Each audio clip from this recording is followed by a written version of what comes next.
So in the aftermath of World War II, the Zionist movement finally had a little bit of legitimacy. So Zionism was born in the end of the 19th century as a result of the Dreyfus affair. So Dreyfus was a Jewish German officer in the French army.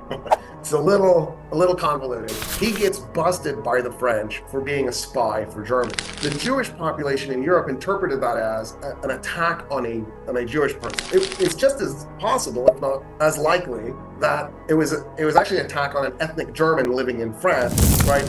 Yeah, there was probably, I'm not denying that there was anti-Semitism in France, there obviously was, but he was also German, so there was probably also a component of anti-Germanness.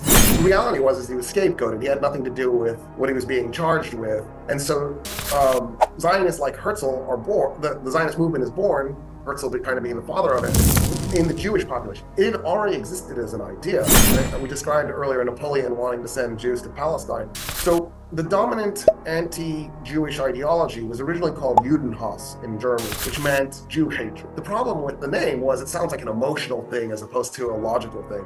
So they coined the phrase anti-Semitism so that they could say, look, it's not that I have an emotion, I disagree with the presence of Jews in Europe. A component of the anti-Semitic movement was, we just wanted the Jews to leave.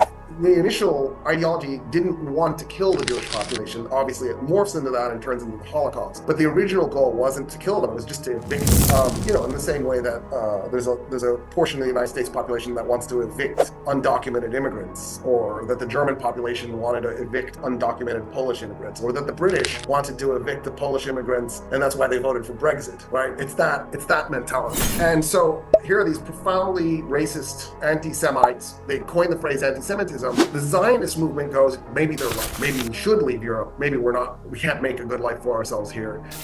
Herzl wasn't interested initially in Palestine. He was thinking someplace like Uganda. So in a really weird way, what happened was the creation of a population of white Europeans who wanted to conduct a colonial enterprise, not unlike the colonial enterprise that ended up with Argentina and the United States and Canada and Australia, where there would be a population of white people going to another country and ethnically cleansing and genociding the local population to take it from them. Ultimately, the Zionists really just wanted to go to Palestine. The Balfour Declaration sort of reinforces the idea of going to Palestine.